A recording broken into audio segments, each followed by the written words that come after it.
I will remind you that you are the incarnations in many cases of those who studied in Atlantis with me, who were priests yourselves, who went through many initiations, who were in Avalon, who were in the court of King Arthur.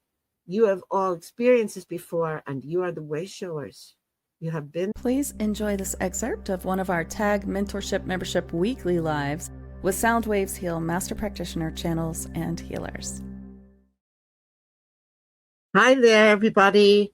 Hope that some of you can join me live. Hope everyone's doing well on this beautiful Friday.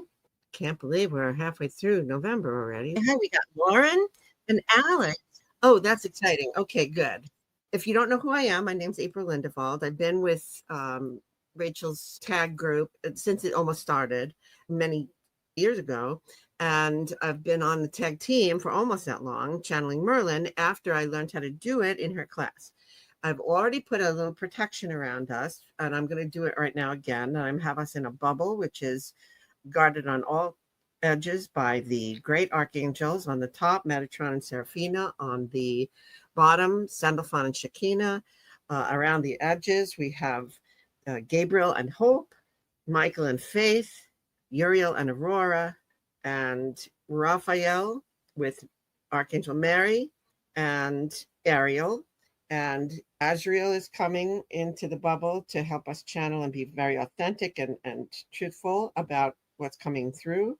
And we are protected and uplifted in this bubble from all kinds of darker energies, any kind of energy vampires, any kind of just heaviness or negativity.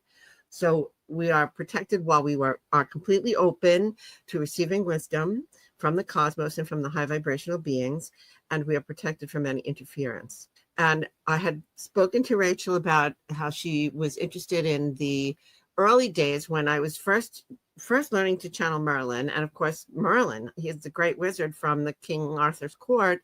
And I've known about this all my life, and I've been like a fanatical about wizards because of him. So she said, why don't you find out how much of that is true? What is his real story? And it turns out he was also in Atlantis. I had a relationship with him in Atlantis, and many of you did too. And of course, there's King Arthur's court, and there's Avalon, which is the great island, the high vibrational island that had all the druid priestesses and sometimes the druids as well. And so we did a few channels speaking about those places and what was really going on there. And then it's been like 2 years at least since we did that. And I thought maybe it's time to just let Merlin talk about himself a little bit. And it's interesting because it's been a very long time since he's been incarnate. Very long time. At least, I don't know, maybe, at least 1,500 years maybe by our time. But of course, where he is now, time doesn't have much meaning. But his time, while he was here, was very valuable to him. And he's moved through lots of ascended master phases, and he's very high up now. He is an aspect of Master Saint Germain, who is one of the great ascended masters who works with the earth and now is working with the whole universe and our ascension. And Merlin is doing the same. And he seems to pop up. I say this all the time, but you'll see lots of people channeling Merlin because he's very busy working with the earth in this ascension period, because he's attached. Well, attached may not be the right word. He loves us. He loves the earth. He loves the people of the earth. And he feels, remembering Atlantis and remembering how he worked with amazing people all through the time he was here, and remembering the things about earth that he loves and that are physical and sensual and delightful, and how beautiful it is.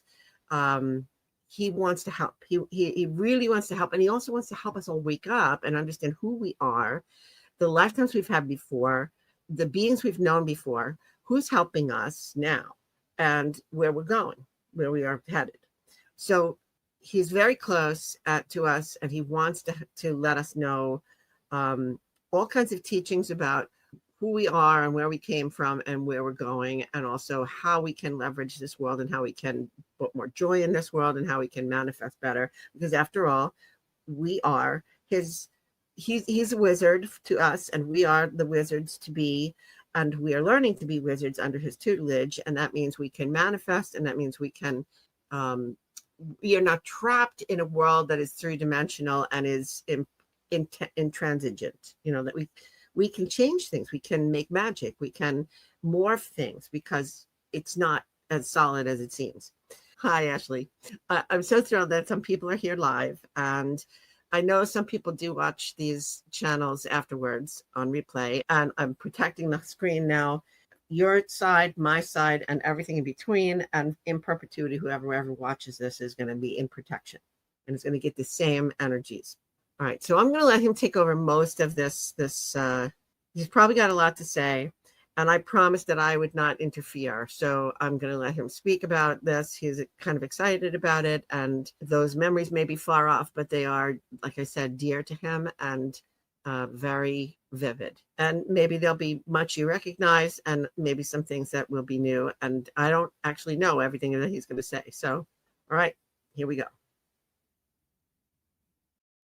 I am Merlin. I go by the name of Merlin. I go by many names in many parts of the cosmos and the universe in which you live. I have gone by many names on your planet and on other planets, but most of my lifespan in an incarnate body has been on Earth. And when I was on Earth, I was incarnate basically in the same form for many thousands of years. Do you think that's impossible? Well, my time on Earth began in golden Atlantis. Now, I will say to you that it will be very difficult for me to place in time the things that I will speak to you of about my life and my time on the Earth, because in Atlantis we were a different race of people. We are related to you. We are your ancestors in a sense, and we are your brothers and sisters, of course, in source. But we were of a higher vibration. We were living in a fifth dimensional world. And that is in the golden part of Atlantis, at least. And it was sort of as far as interdimensional realities go, it is hard to place in your history books. You will not find accurate information essentially in your history books.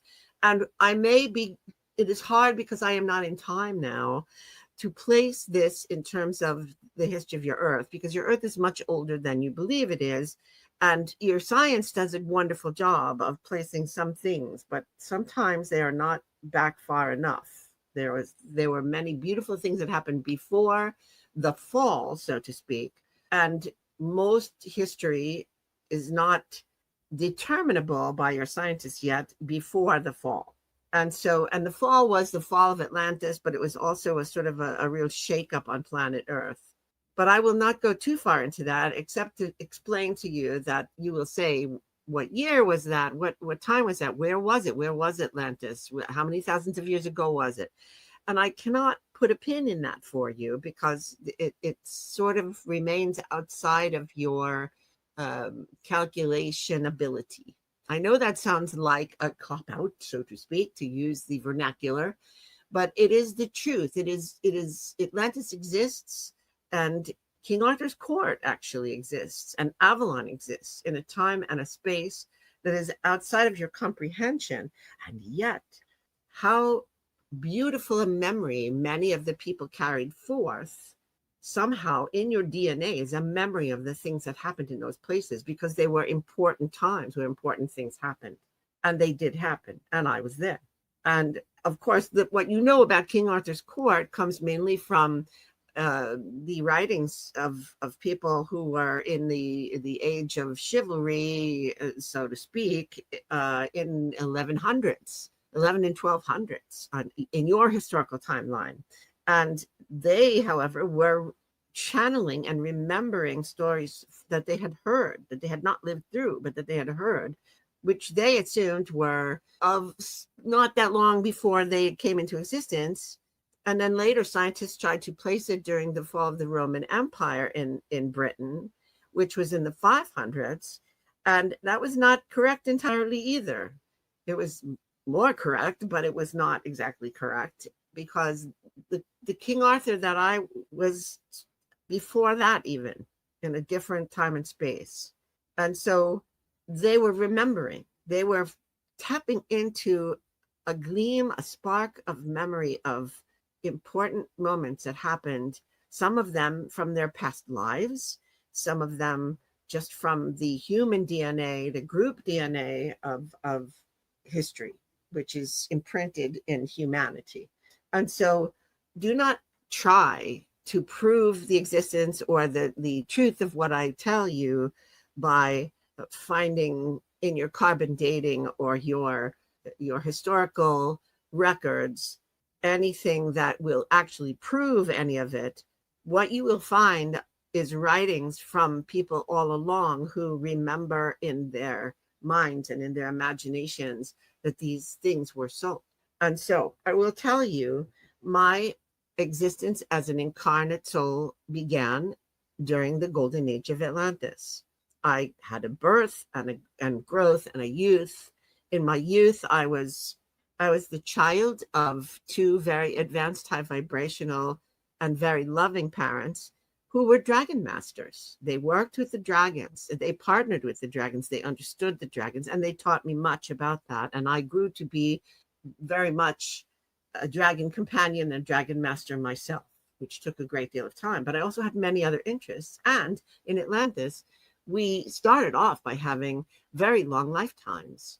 Our lifetimes were not limited. Our body structures, we knew how to regenerate and stay healthy. And we had many techniques for staying healthy or for regenerating our cellular units.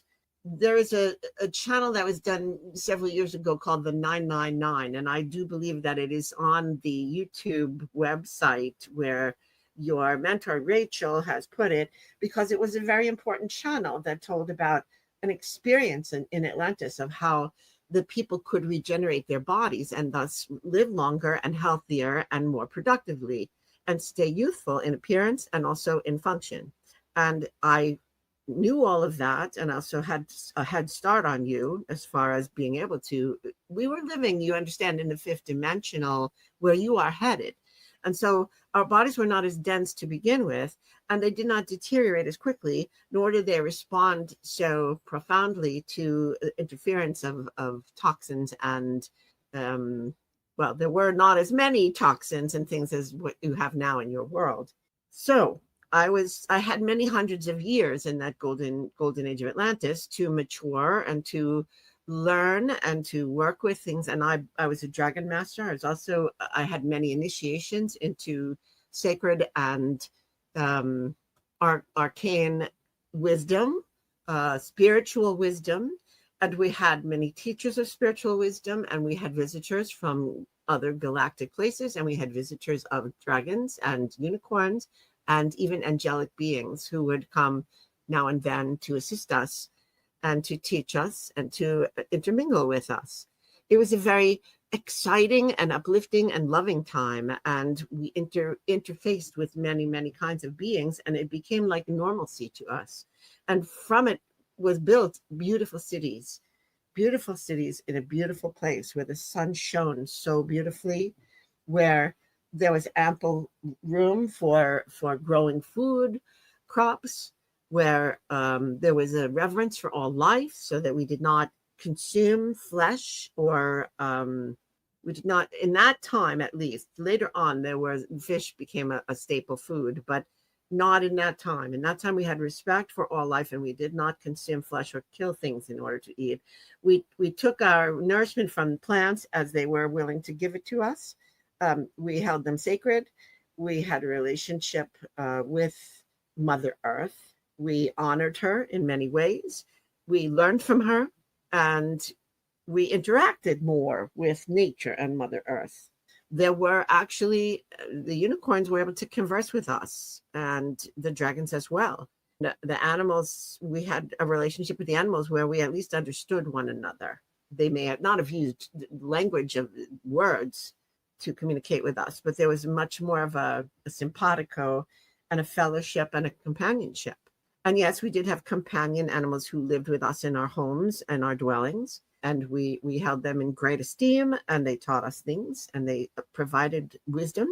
I was a quick learner, and I learned much about the spiritual and codes and keys of consciousness and the truths of the cosmos, and I was able to become a teacher later on in my early middle years, when my hair was not yet gray.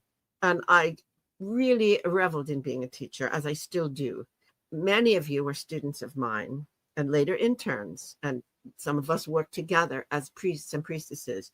And as I taught you, I also kept learning and taking initiations and became something of a master priest as well, a high priest eventually, and initiated into many of the greatest wisdoms and technologies and how would I say, spiritual truths that were available to incarnate beings on the planet. And so I did learn a great deal, and I had great joy in passing it to the apt and excited, enthusiastic students that all of you were. And we would study in a place that was on there's a road that goes right through Atlantis in a beautiful sunny spot. And before you get to the there are temples behind us on the heights of the hills, and there are temples below us at the water's edge for different beings. And in between, there's the marketplace where selling and trading and selling would happen of food goods and crafted goods and artistic goods and music. And also that was the main street that went through Atlantis, which was a wide boulevard and stalls on either side, mostly out in the open because the temperature and the climate was very temperate, was almost all year round. There were storms on occasion and some deviation, but in temperatures. But for the most part, we had beautiful, perfect weather all of the time. And so many of our structures and buildings had open sides and open forum and places where we would be out in nature as well as being sheltered and enclosed, partially enclosed for business and for teaching and for work and also for living. And as this main street goes down, before you get to the marketplace, which was of course a little bit loud and chaotic, there was a place for stalls for learning and teaching and practicing. And then as sides and offshoots and above that, there would be dwellings and areas of living. And so we would be, I remember clearly a beautiful marble white sunny place with many benches and cushions, where some would choose to sit on the floor on cushions and some would be on benches. And sometimes we would actually go out into the grasslands and the outdoors in order to be in nature. But many times when I was teaching more mentally challenging things, we would be in the room, which was open to the street on the one side, so that people passing by would see us working. And our method of education was largely discussion and participation. There was language and reading and numbers, of course, but a lot of discussion, a lot of philosophy, a lot of give and take between student and teacher. And we had a relationship. We kept the same students, stayed with the same teacher for years and went along with him or her. Yes, females were very much not only were very appreciated and equal and had the same types of tasks in many instances as the males. And so, and the students would be co-educational as well. And there were times when there would be debates and discussion between all the students, and I would be the moderator or bring some sense of order, but would allow the wisdom and the knowledge to evolve and to come from the hearts and minds and the understanding of the students as they grew and as they opened their eyes and their hearts to things that they would find from their inner knowing. My job was to lead, not to stuff you with information, but to open you up to what you were born knowing and to help you expand and evolve and to find also your calling and your particular line of inquiry that was of most passionate interest to you. So those were very, very happy days for me, and I became very close with many of my students. This one, that is the channel, very much so. And some of you have memories of knowing me, and many of the memories are from the time of Atlantis. And there were quite a few years that I was doing this. And so there may be many generations. Some of my students, I taught their children. There was not an overabundance of children, because people only had children when they were truly ready to be focused on their parenting. But that is for another day. We are focused on my path. And as a priest, part-time, I would also be, as I said, initiated into many truths and secrets and high-level understandings. And that became an important factor when things began to move in a bad direction. And it was gradual. It was very gradual that some of the things that we enjoyed so much began to crumble. Some of the leaders became corrupt. They were more egotistical. They wished for their own aggrandizement, and they made policy decisions that were poor, and they did not follow the laws of the universe, and therefore many things stopped working. And it is like a domino effect. When, as you know, a fruit in a bowl, an apple in a bowl may only have one small blight, one small blemish. But if you do nothing about it, if you do not cut the blemish away, the entire apple begins to rot and becomes inedible very quickly. And that is sort of a metaphor for what happened in Atlantis, that it happened so sub rosa. And also, we had never encountered anything like that before. And so we did not know to excise the bad blood. And some of those people were in great high positions that it seemed either impossible or disrespectful to challenge them. And yet, as things got worse and worse, we did challenge them. We challenged them a great deal. But then there were conflicts, and people were harmed as a result of their challenging. As you can see, that happens in your world as well. When someone speaks the truth, when power does not wish to hear the truth, often the power will do something harmful. And so we had some very sad and difficult times, and the light began to go out. And the unicorns, the dragons, many of the dragons, they stayed for a long time, but not in great quantity. But the unicorns were so pure that they began to leave us very quickly. And Galactics did not come to visit as often. Angels, of course, were not coming. There were hundreds of years where this was happening, where some of the generations did not remember a time. Some of the younger generations did not remember the times when there were so many, where there were visitors like this, where there were other beings. And our relationship, of course, with nature, our relationship with the animals and the plants all began to be sullied. And all of this also seeped into the earth itself, where that began to erode the security that we had as an island in the sea. Mother Earth itself was starting to rumble and shrunk her shoulders. And all these, because everything is energy, our negative energy caused negative energy and the dragons, of course, there are earth dragons that are clearing the ley lines, and it became harder and harder for them to clear the ley lines underneath the earth, which keep everything stable and secure and clear and high vibrational. And the one thing led to another, and before you know it, the physicality of the place was in danger, as well as the spiritual, emotional, and mental security of the cities, the communities, the traditions, everything. The mermaids left us. The temples were no longer revered or worshipped in. It was a very sad time, and I will not dwell upon it.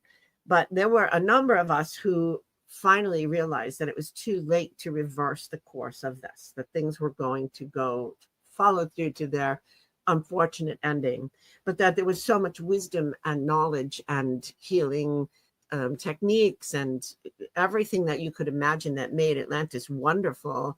We did not wish to be lost. We loved our planet. We loved Earth. We loved the people, and we tried to squirrel away and take with us as much as we could, and we left. And we had to do so secretly in many cases, and we went to many places all over the globe to start new alcoves, new places of wisdom. There were some that went to ancient Egypt, and you know that the Egyptian culture embraced embraced this wisdom and had some of it in their own culture. And there are some that went to South America and some that went, in my case, they were all over the place, alcoves of learning and archives and libraries, and some secret, and some open to the people that were there and eager to learn, which fostered new cultures and a new leap of learning among. And who am I speaking of? The earth was already populated with another level of people at this point.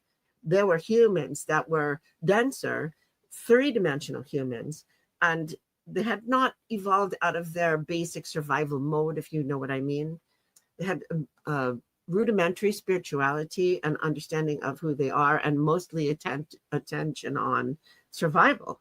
And when we arrived in all of these places and we interacted with them, some of them were not friendly towards us, and some of the people who came from Atlantis met grim fates. Some kept themselves hidden and kept the archive of wisdom safe somewhere away from the people.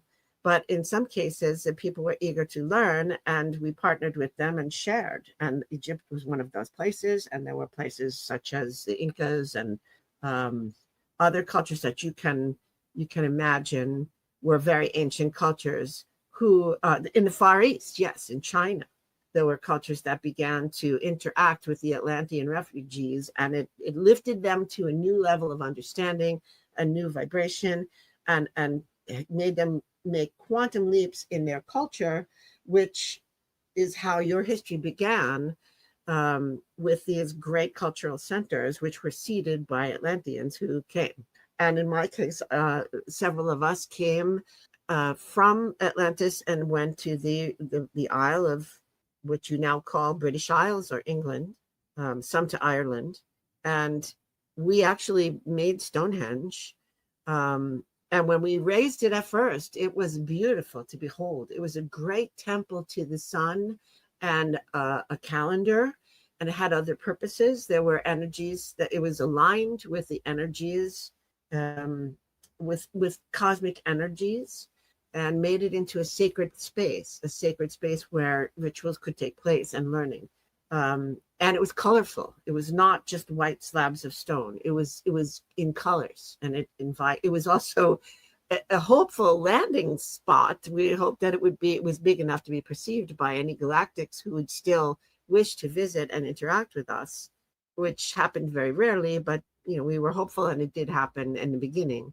Much later, we used our superior knowledge of technology to move those stones into position, and our very superior mathematical skills and engineering skills, which we passed on to the people that we were working with because we needed their help. And they looked upon us as gods a bit, or at least as we were just their elder brothers, wizards and gods, they thought us.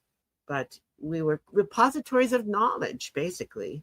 And as I said, hundreds of years passed, and we kept our information about regeneration alive so that we could keep regenerating our bodies and remain on the earth in a form that would be acceptable to the other people, and we could do our work, and we were hopeful. We did not know how long it would take before the population would be ready to have all of the libraries and the wisdom open to them completely. And so we were the guardians of that wisdom, the guardians of those, what you would consider magic, high abilities to transcend the density of the 3D world. We could do that because we came from a 5D world, and it was considered to be magical. Olympus in Greece, that was another place where there were some of us. And so you see, we were all over the world seeding the culture, and perhaps, I mean, the fall of Atlantis was a great tragedy. And yet, look, in retrospect, Source makes everything work for the greater good of everyone. And what we ended up doing was seeding many cultures, which sprang up and evolved separately, and then also influenced the entire march of history going forward. Greece, Rome, South America, King Arthur, the Avalon, the Egyptian culture.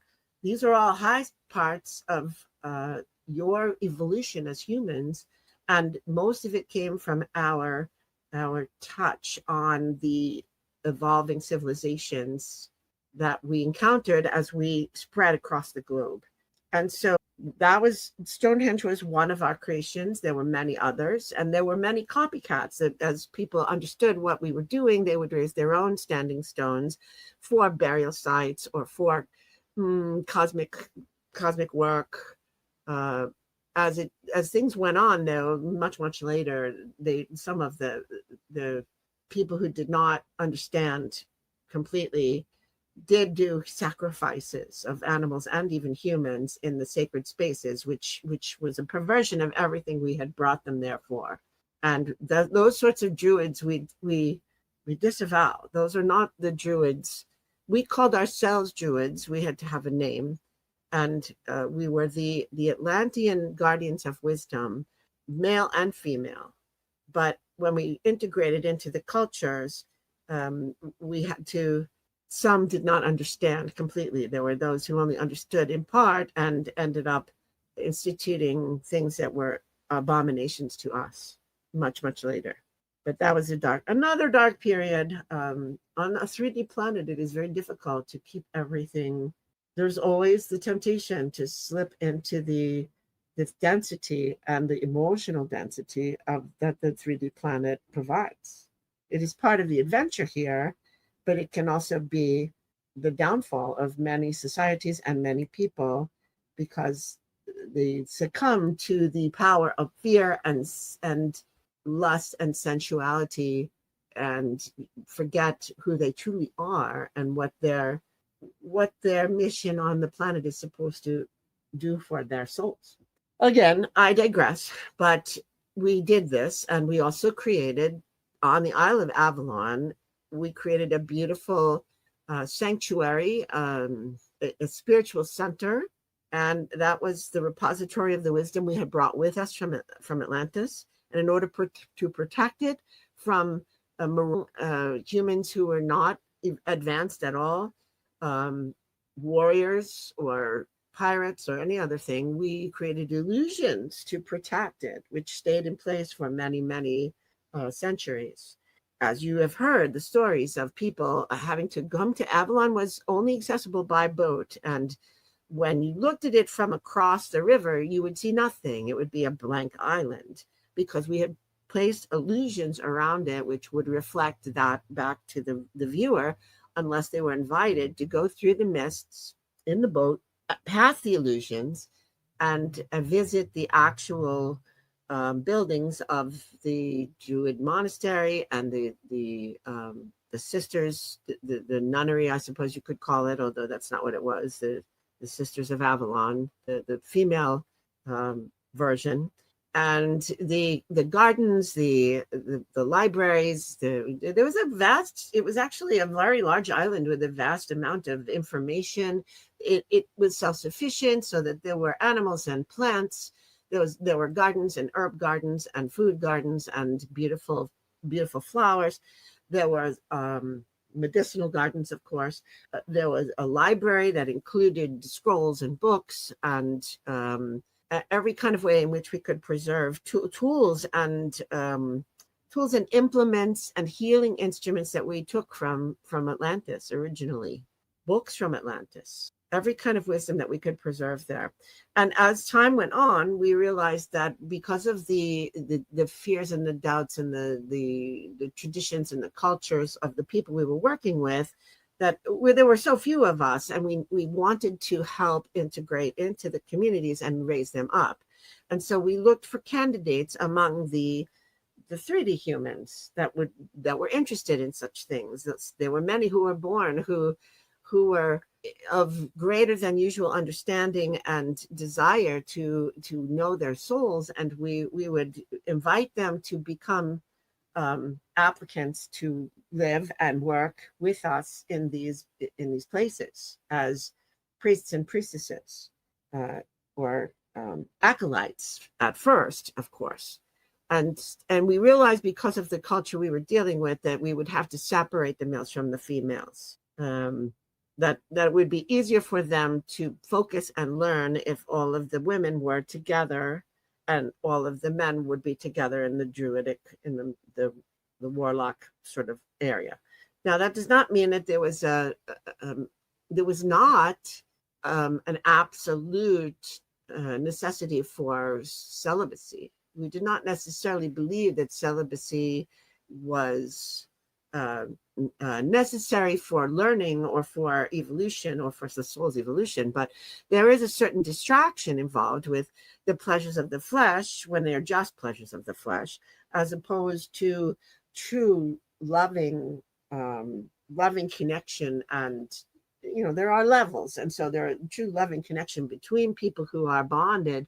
We celebrated that, and there were many times when a priest and priestess would come together and find a happy union, and we celebrated that. And of course, it is how we grew our ranks with children as well. But we did not allow for just any kind of interaction, because there are some who were in the throes of just a sensual pleasure mode, and it was a distraction from the arts they were learning, the sciences they were learning, the very grueling application of themselves, which was needed for them to pass into levels of initiation.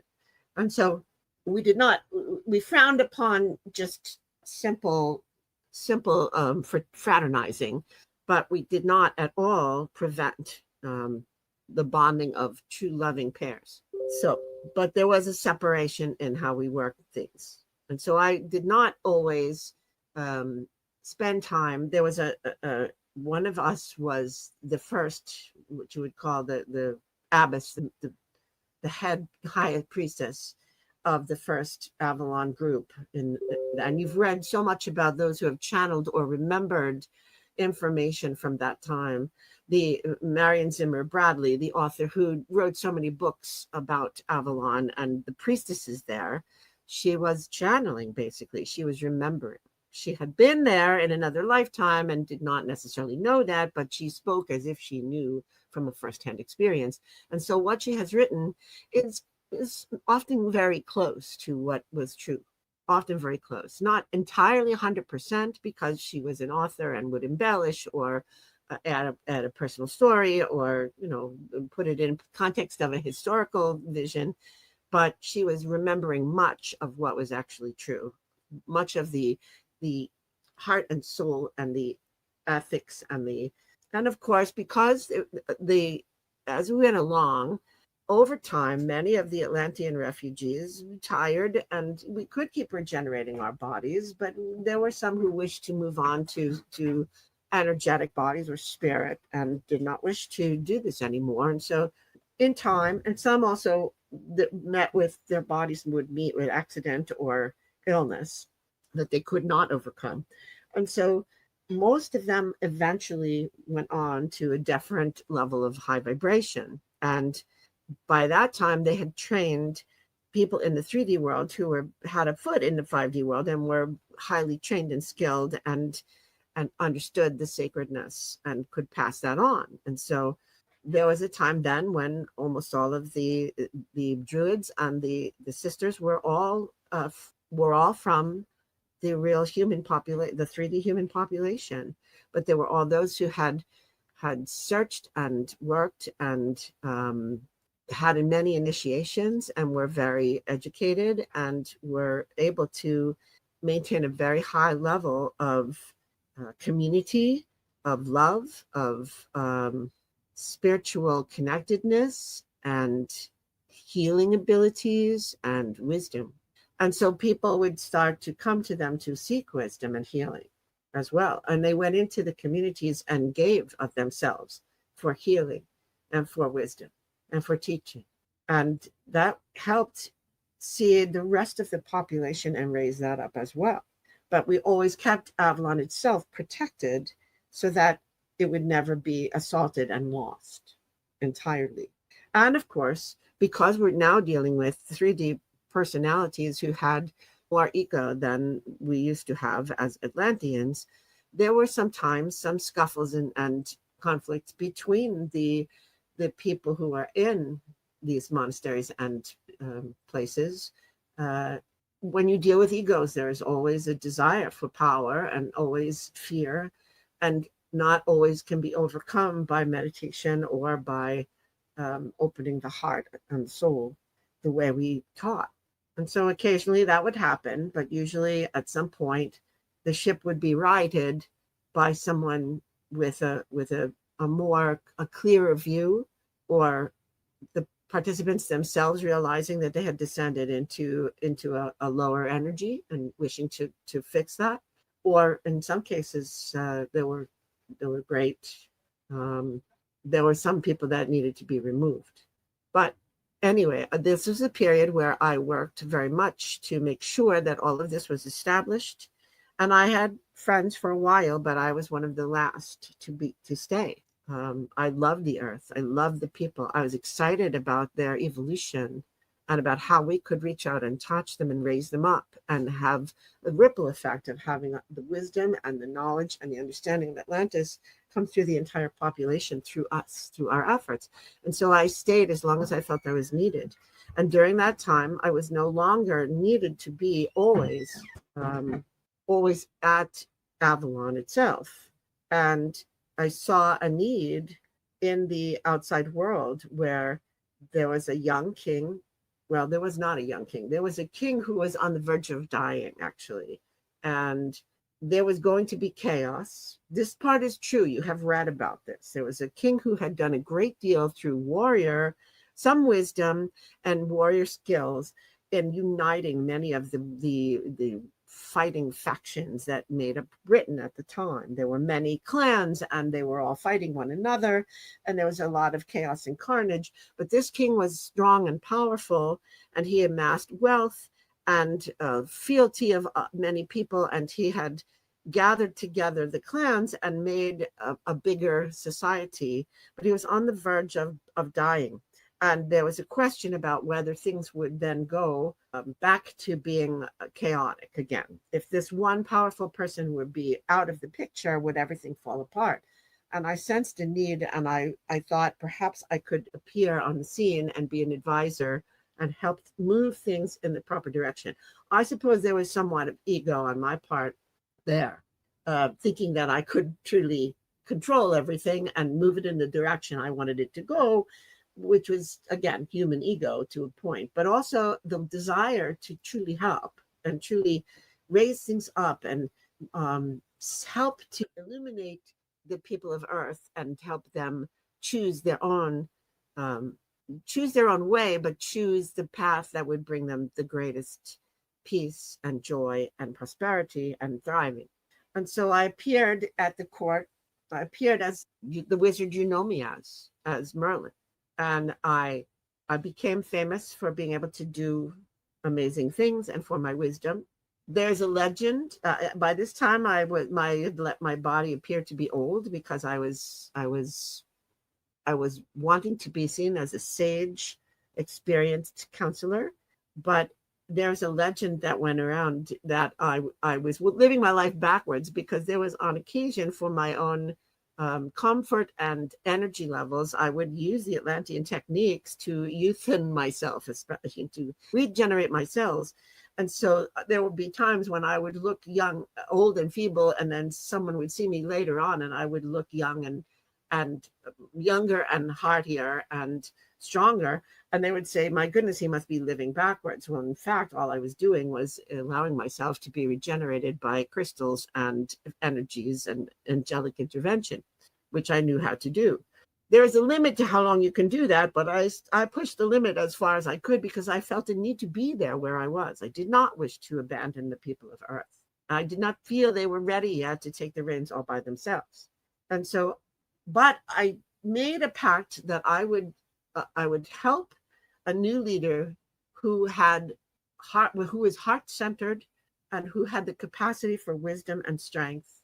And I would help bring him to the throne, and I would help counsel and advise him, but I would not be in charge myself, and I would not interfere. I would let him make his own choices. And in those days, it would have to be a him, because women were not considered to be fit to rule. Actually, that is not true. There were many women rulers in some of the older clans, but it was not commonly, at this time, it was not commonly acceptable, and would create even a bigger obstacle to the clan staying together as a nation. And so now we come to King Arthur's court.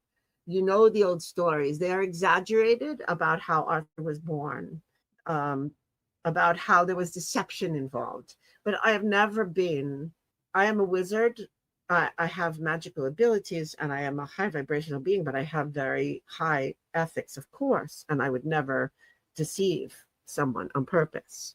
But yes, there was some strange synchronicities that maybe I helped with in the birth of this particular baby who was born to rule. And because he was born to a woman named Igraine, who had great wisdom and had studied spirituality and had spent time as a young woman in Avalon and knew of Avalon. And she had married the king, and this was their child, but because of the turmoil and the king's absence and then later illness, we determined that the child was not safe. And so at a certain point, he was indeed sent to live in a countryside under an assumed name and did not even know his own heritage. And so the whole story of the sword and the stone, there is some truth to that. There is much truth to that. Yes, I did engineer some tasks to help for once he grew into a young man who was capable of learning that who he was and capable of studying with me and learning all of the wisdom and knowledge that he would need to be an effective ruler. That was corresponded with the time when his father did pass away, and there was a great void that had to be filled. And so at a tender teenage age, it was necessary for us to bring him forward in order to assume the throne. I suppose all this plotting and planning and sort of directing things was, in retrospect, it was not perfect. There was some meddling involved, but with good intentions. And there was the sword and the stone incident where we did plant a sword so that this child could accidentally remove it and suddenly be hailed as the king by magic, because people believed in magic, and it was magic. And once he understood that this was the real thing, many things flipped into place, and he understood his position. He understood why he had always felt not quite at home in the rural life that he was leading. And yet he was not educated from babyhood in the way of kings. And so I stood by his side all that time and helped him to grow and helped him with lessons that were far beyond the capacity of most people in those days to understand.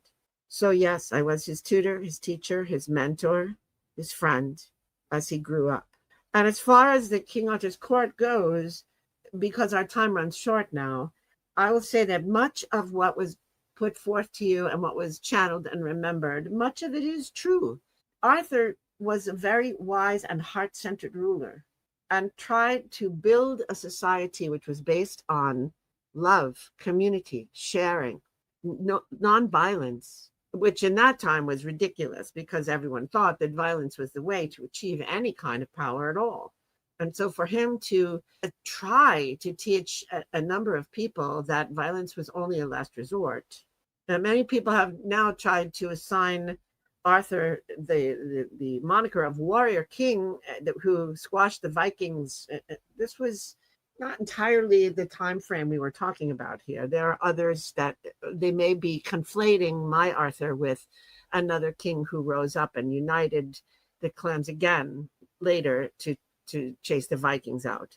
But in this time, Arthur was trying to build a Camelot, a society where kindness was valued, helpfulness was important, respect for one another, certain adherence to a code of ethics, such as the Ten Commandments or the Christian faith, although the Christian faith was not firmly embedded at all back then. But the idea of not stealing, of honoring your elders, of not murdering, all of these things that ended up in the Ten Commandments had filtered into this. And Arthur was a proponent that everyone should reach for the best in themselves, and that people should have opportunities to learn trades, to learn reading and writing if they should so desire, that there should be culture, there should be music, there should be creativity, painting, writing, poetry.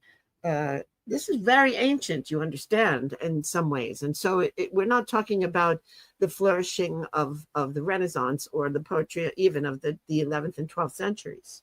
We're talking about beginnings and a way of life that was truly had never been imagined before by the 3D humans that lived.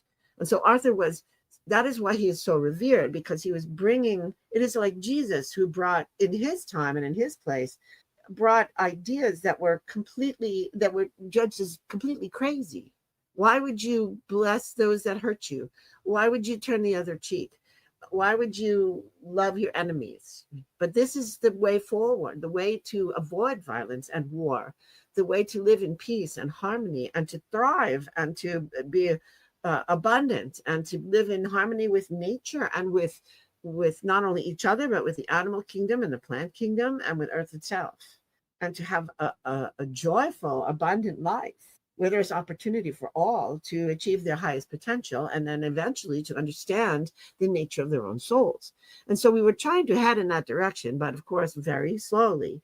And when he established the round table, there was truth to that as well, because he was trying to consider and think, how could I dampen the egos? How could I avoid poking the egos of all of these very high-born, strong warrior, powerful knights, powerful people who wish to be in a position of privilege, a position of established rank of honor. Instead of earning their honor with how many heads they had chopped off, how many lands they had conquered, he wished to create an elite bunch of people who would be admired and aspired after, that would earn their position with good deeds and kindness, with caring for others, with noblesse oblige, so to speak. If you are in a position of power, then you have a responsibility to care for others and to look out for their welfare. And that was the thing that made Arthur immortal in terms of being remembered, because this was a completely nutty idea at the time. It was insane for them to believe that anyone could survive, let alone thrive, by being nice, by doing good deeds, by helping others.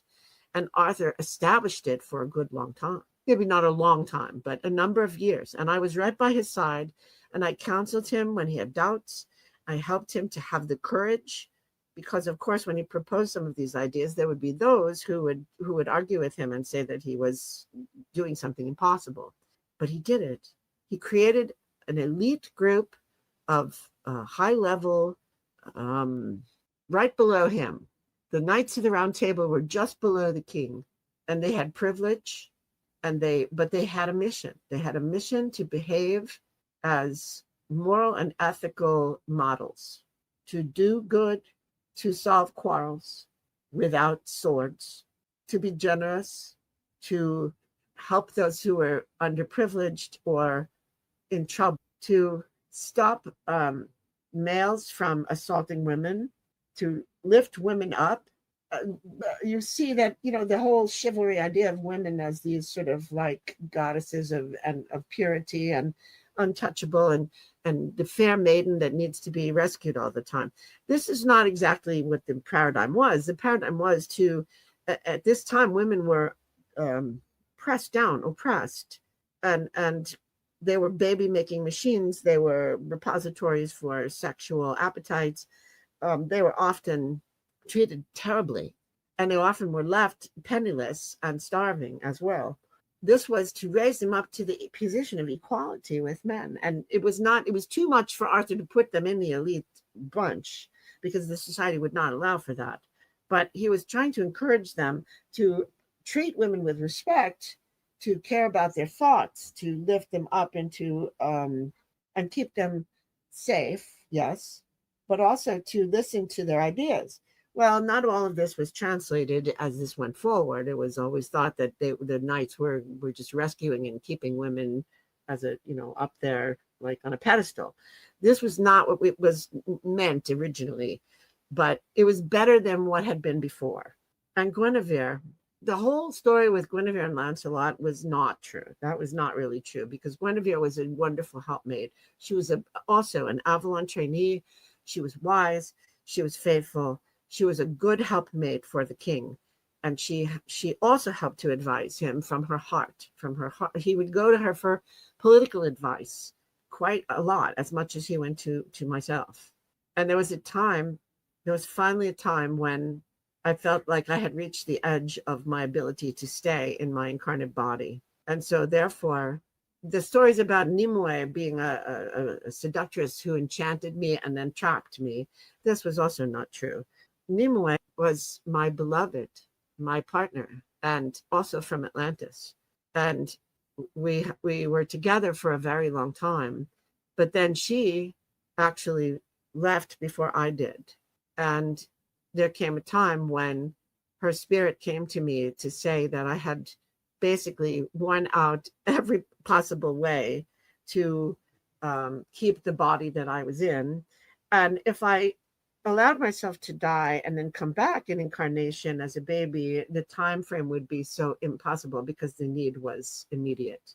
And truly, I was ready then to be free of the limitations of a human body.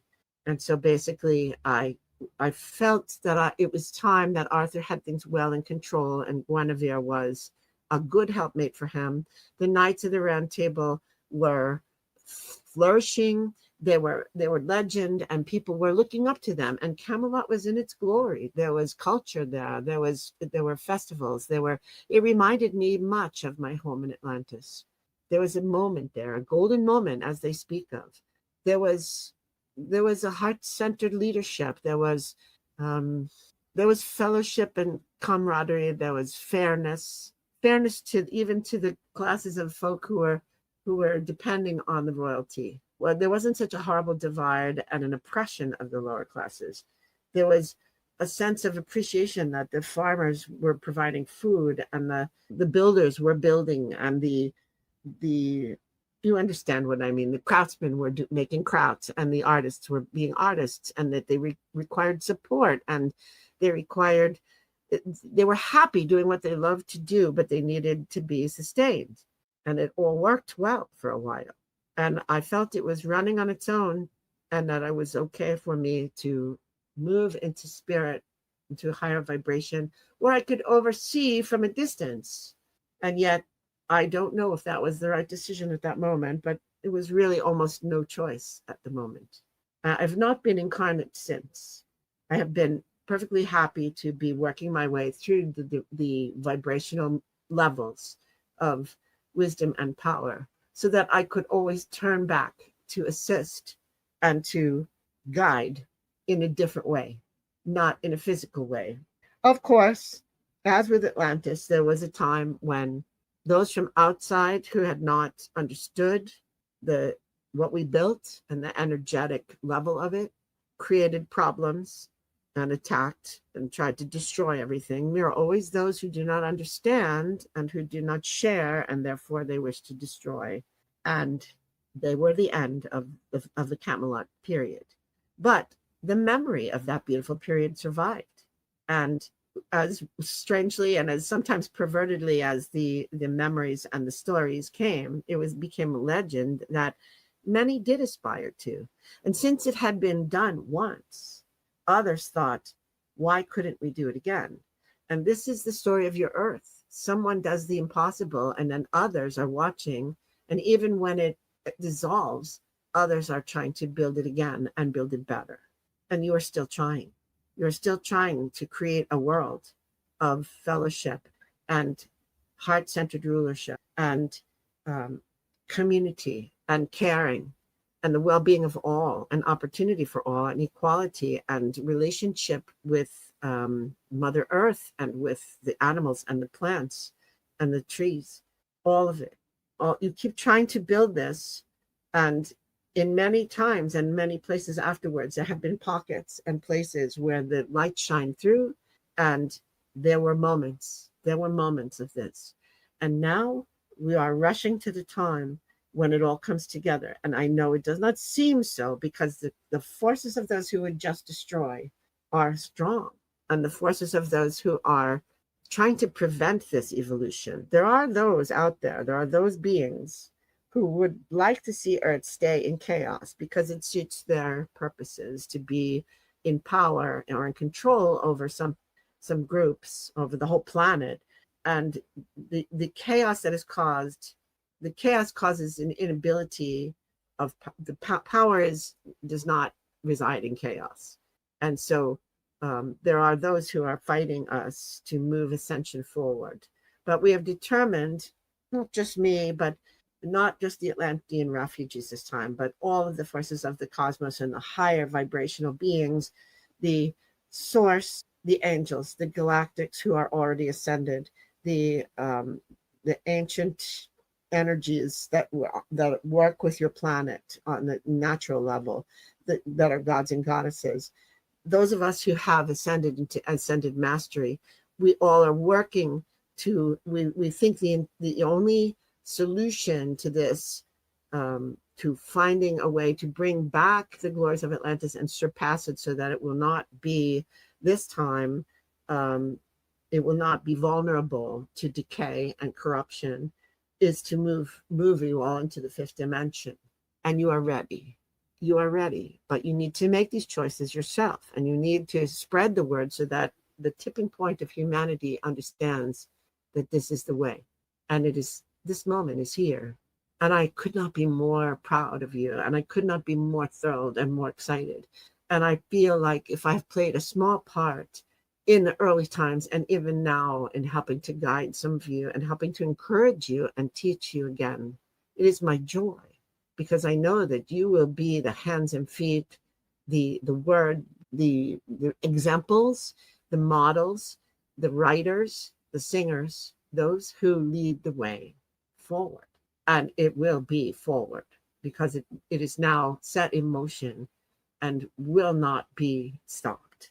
Be assured of this. This is my story in a nutshell, and I'm sure we have reached our time limit now, so I will be quiet. But I wish that you see in my story how important you are, how sure it is that you are going to experience something wonderful on your planet, and how much you are loved and supported by all the energies of the universe at this time, who wish for you to now reach your full potential, bloom, so to speak, spread your wings, and become the soul beings that you are always meant to be. I send my love. I am grateful for your interest in my story. I hope it inspires you, and I'm always here for you, always here when you are low in energy or in confidence. I will remind you that you are the incarnations, in many cases, of those who studied in Atlantis with me, who were priests yourself, who went through many initiations, who were in Avalon, who were in the court of King Arthur. You have all experienced this before, and you are the way showers.